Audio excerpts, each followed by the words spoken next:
예레미야 5장 초반부는 소돔과 고모라의 심판을 앞두고 하나님께서 아브라함을 찾아오셔서 아브라함과 이야기하시는 그런 모습을 그리고 있습니다.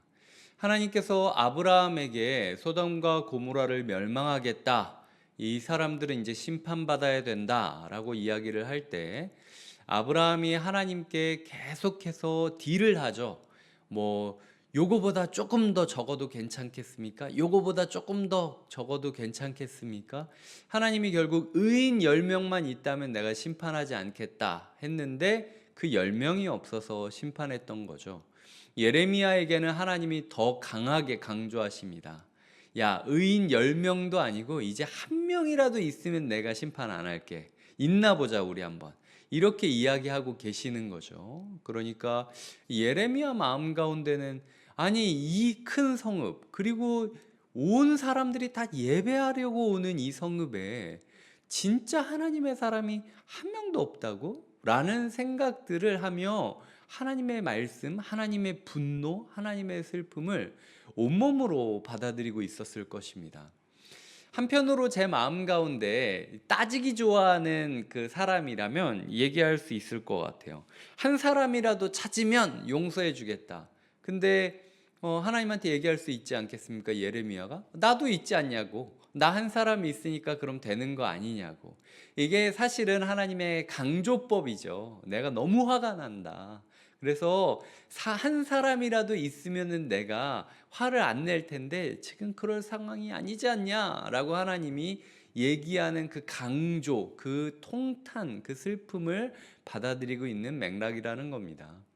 오늘 말씀을 읽으며 제가 첫 번째로 했던 묵상은요, 우리의 가정과 교회와 직장과 사회는요, 죄인이 많아서 무너지는 게 아니라 의인이 없어서 무너지는 거라는 거예요. 하나님께서는요, 의인이 자기의 역할을 하며 버티고만 있으면 어떻게든 기회를 주십니다. 그게 하나님의 도리예요. 원래 지금이라도 무너질 수 있는, 무너져야 되는 상황인데도 불구하고 왜 하나님이 예레미야를 붙잡고 막 이렇게 울분을 토하면서 말씀을 주고 계십니까? 예레미야가 의인이었기 때문이에요. 나이가 뭐 청소년밖에 안 되고 그랬어도 이 예레미야가 지금 우리로 따지자면 친구인 거죠. 이 친구가 하나님 앞에 바로 서 있었기 때문에 그 청소년 한 명 때문에 하나님께서 바로 심판하지 않고 다시 한번 말씀을 주고 있단 말이에요. 우리의 가정 가운데 다 썩어 빠져가지고 하나님이 우리를 포기하는 거 아닙니다. 나라도 붙잡고 있으면 하나님께서 우리에게 구원을 주시겠다라는 거죠. 우리의 교회와 우리 사회 가운데 죄인은 당연히 많아요. 하지만 의인이 있는가? 우리의 삶의 관점이 거기에 맞춰져야 된다라는 거죠. 의인이 있다면 우리는 망하지 않을 수 있고 여전히 우리를 통하여 하나님이 자기의 목소리를 외칠 것을 우리가 믿어야 된다라는 겁니다. 그렇기 때문에 우리는 죄인을 자꾸 찾아서 소외시키려고, 찾아서 뭐라 그러죠? 쫓아보내려고, 제거하려고 노력할 필요는 사실 없어요. 온 곳곳이 다 죄인인데, 여기를 봐도 죄인, 저기를 봐도 죄인, 다 죄인인데, 그거 죄인 찾아가지고 어디다 쓰겠습니까? 죄인 찾고 서로 정죄하고 네가 맞네 내가 맞네 싸우면서 막 내보내고, 이거보다는 의인이 누가 있는지 먼저 찾고 의인들끼리 연대하면서 함께 하나님의 마음을 세상에 외치는 것이 필요하다라고 오늘 말씀이 우리에게 말하고 있다라는 거죠. 이게 제가 묵상했던 첫 번째 묵상이고요. 두 번째로는 2절에 보면 그 사람들이 여호와를 모르는 게 아닙니다. 여호와의 이름을 가지고 맹세하고 있다라는 거예요. 여호와의 살아계심을 두고 맹세한다라는 겁니다. 이 사람들은요, 확신을 하고 있었던 거예요. 하나님은 이런 하나님이다. 자기만의 확신이 있었다라는 거죠. 그리고 그 예루살렘이라는 이 종교의 도시지 않습니까? 예배의 도시. 이 도시에서 먹고 자고 사고 팔고 예배드리는 모든 사람들이 잘못된 확신 위에 서 있었다라는 겁니다. 그러니까 신앙생활을 하면서 하나님을 안다라고 생각하는 때가 가장 위험한 때인 거예요. 이제 나는 신앙생활을 오래 해서 하나님을 안다. 이제 나는 해볼 만큼 해서 하나님에 대해 굳이 새로운 얘기 안 들어도 내가 알아서 잘할 테니까 신경 쓰지 말라. 이게 가장 큰 위험이라는 겁니다. 하나님께서 어떤 사람이 악인인지 아니? 하나님을 잘 알고 있다라고 생각을 하면서 말씀에 반응하지 않은 사람이 가장 나쁜 악인이야. 그 사람은 자기만 심판받는 게 아니라 다른 사람들도 심판받게 만든다. 나중에 보면 아시겠지만 4절 5절에 지식인들, 하나님을 안다고 생각하는 사람들한테 의지하지 말라라는 얘기까지 흘러가거든요. 왜냐면은 내 마음 가운데 좀 이건 아닌 것 같은데라고 생각이 드는데도 하나님을 안다라고 생각하는 순장님, 권사님, 장로님, 목사님, 전도사님, 아이 괜찮아요. 뭐 인간이 다 그런 거지 뭐 이런 식으로 덮어버렸기 때문에 문제가 일어났다라는 거예요. 그러니까 우리의 삶 가운데 하나님을 다 안다고 생각하는 때가 가장 위험한 때다. 오늘 나의 삶 가운데 다시 한번 하나님을 향한 새로운 암과 그리고 새로운 두근거림이 있어야만 하나님의 목소리로서 사용받을 수 있고 우리의 가정과 교회와 직장과 사회를 지키는 마지막 의인이 되어 살아갈 수 있다라는 것. 이것이 2절을 통하여 함부로 맹세하는 사람들 때문에 이 성읍이 이렇게 무너진 거다라고 얘기하는 하나님의 진단을 통하여 우리가 묵상할 수 있는 내용이라는 거죠. 세 번째로는 4절과 5절에 보면요.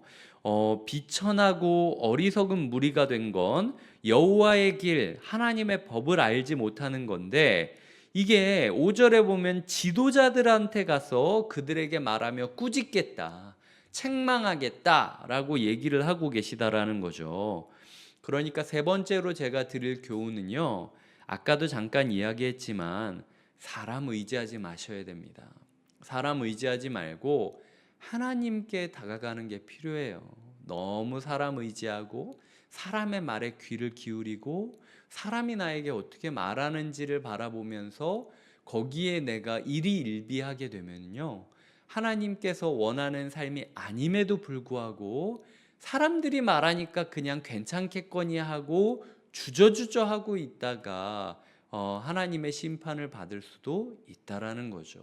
하나님께서 우리의 삶 가운데 사람에게 의지하지 말고 심지어 저조차도 이광희 목사라는 사람조차도 의지할 대상이 아닙니다. 함께 하나님께 다가가는 동행자일 뿐이지 제가 또 다른 우상이 되어서 내가 말하는 말만 들으면 하나님의 음성을 100% 들을 수 있다라고 얘기하는 건 이거는 잘못된 길이라는 거예요. 이 사람을 우상으로 세우는 잘못된 길이라는 거죠. 그러니까 우리가 사람을 믿는 것이 아니라 하나님을 찾고 하나님을 구하고 하나님의 음성을 듣는 법을 날마다 훈련해야 된다. 이것이 세 번째 교훈이라는 거죠.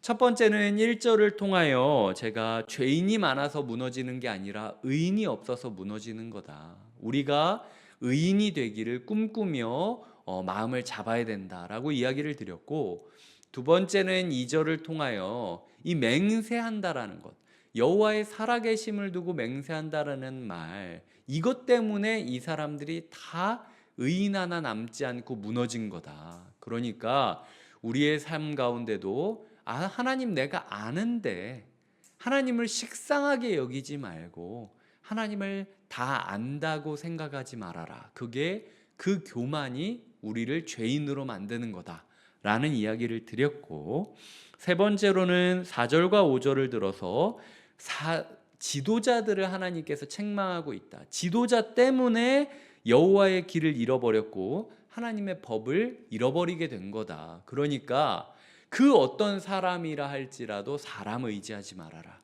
하나님을 찾고 하나님을 구하고 하나님의 음성을 듣고 하나님의 음성을 따르려는 개인의 하나님 앞에서 자립한 신앙이 회복되어야지 언제까지 사람 뒷공문이 쫓아다니면서 우리가 신앙생활 하겠느냐라는 이야기를 드렸던 거죠.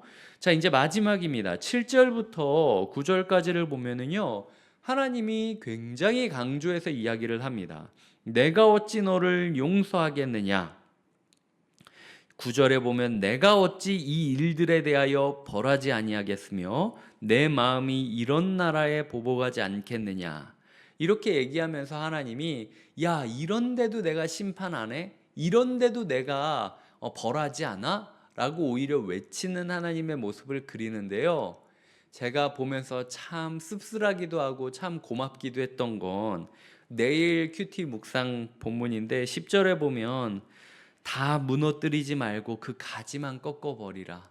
바로 또 이 내가 이런데 심판 안 해? 내가 이런데 얘네 안 죽여? 야, 너희라면은 이렇게 심판 안 하겠어? 소리를 지르다가 딱 한 구절 넘어가자마자 그래도 다 죽이지 못해. 다 죽이면 안 돼. 가지만 꺾어버려야 돼, 우리. 이렇게 얘기하는 하나님의 안쓰러울 정도로 불쌍한 사랑, 그게 우리 하나님이라는 거예요. 우리의 삶 가운데 날마다 두려워 떨고 슬퍼하고 무거워하고 어떻게 하나, 내 마음이 너무 하나님을 향한 감격을 잃어버리고 당연하게 여기게 됐는데 나는 이제 죽었구나, 이렇게 벌벌 떨어도 우리가 다시 한번 하나님 앞에 나아올 수 있는 이유가 무엇인가? 하나님이 이런 하나님이기 때문이라는 거죠. 앞에서 소리를 질러도 딱 한 구절 지나자마자 혹시라도 사람들이 자기 사랑을 오해할까봐 다 꺾지 말라고 이야기하는, 어떻게 보면은 제 표현으로 따지자면 구질구질한 하나님의 사랑이 있는 게 이 말씀이라는 거죠. 우리의 삶 가운데 하나님이 채찍질할 수 있습니다. 너 그렇게 살래?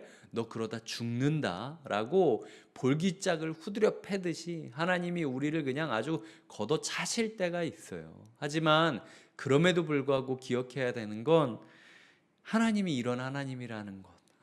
어떻게든 우리가 오해할까봐 바로 말을 바꿀 정도로 우리를 사랑하시고 우리가 그 사랑을 기억하기를 원하시는 분이 하나님의 모습이라는 거죠. 하나님이 예루살렘 사랑하지 않으면 예레미야 통해서 이렇게 복음을 전하지도 않습니다. 하나님이 우리를 사랑하지 않으면요, 이렇게 새벽에 말씀을 우리가 묵상하게 만들지도 않아요. 우리가 잠이 없어서 이 자리에 나오는 게 아닙니다. 하나님이 부르셨기 때문에 나오신 거예요. 그렇기 때문에 우리가 우리의 삶을 봤을 때 죄악이 넘치고 연약함이 넘치고 미지의 세계가 많이 펼쳐 있다 할지라도 그럼에도 우리가 하나님을 향한 미래와 소망을 포기하지 말아야 된다라는 거죠. 그렇기 때문에 우리는 여전히 하나님을 붙잡고 소망을 노래하며 하나님의 목소리로 살아갈 수 있는 동력을 얻게 된다라는 것입니다. 오늘 우리가 1절부터 9절까지 짧은 구절이었지만 여기서 묵상하게 되었던 내용들을 마음에 잘 다잡으시며 내일 예배가 있잖아요. 근데 여기서 얘기하는 예루살렘이 예배드리는 사람들이지 않습니까? 그러니까 소위 말해서 하나님이 우리한테 말씀하시는 거죠. 야, 저기 뭐 불교, 저기 뭐 천주교, 뭐 저기 뭐 신천지, 뭐 저기 이단, 저기부터 심판이 시작될 것 같냐? 예루살렘, 교회부터 심판이 시작되는 거야. 하나님께서 우리에게 다른데 기웃기웃거리는 것도 좋지만 니네 예배가 예배대한지부터 점검을 해봐라 라고 이야기를 하고 계시다라는 거죠. 그래서 우리가 우리의 예배를 사모하고 우리의 예배를 준비하면서 보내는 토요일이 되시길 주님의 이름으로 부탁드립니다. 기도하시겠습니다. 하나님 아버지, 우리가 주님을 찾습니다. 하나님 아버지, 우리가 주님의 목소리를 듣습니다. 죄인이 몇 명이기 때문에 그 성읍이 멸망하는 것이 아니라 의인이 없기 때문에 멸망하는 것임을 기억하며 우리가 의인으로 살아가기를 꿈꾸며 다잡게 하여 주시옵소서. 하나님을 다 안다 생각하면서 살아계심을 두고 맹세하는 짓거리를 하지 말고 하나님을 모른다 생각하면서 오늘 주실 하나님의 뜻, 하나님의 모습을 기대하는 마음, 하나님 신선하게 여기는 두근거림이 있게 하여 주시옵소서. 사람 뒷공문이 쫓아다니지 말고 하나님의 목소리를 듣는 법을 훈련하게 하여 주시며, 어떤 일이 있다 할지라도 우리를 사랑하시는 하나님을 붙잡으며 하나님의 목소리로 쓰임받게 하여 주시옵소서. 감사하고 예수님의 이름으로 기도드립니다. 아멘.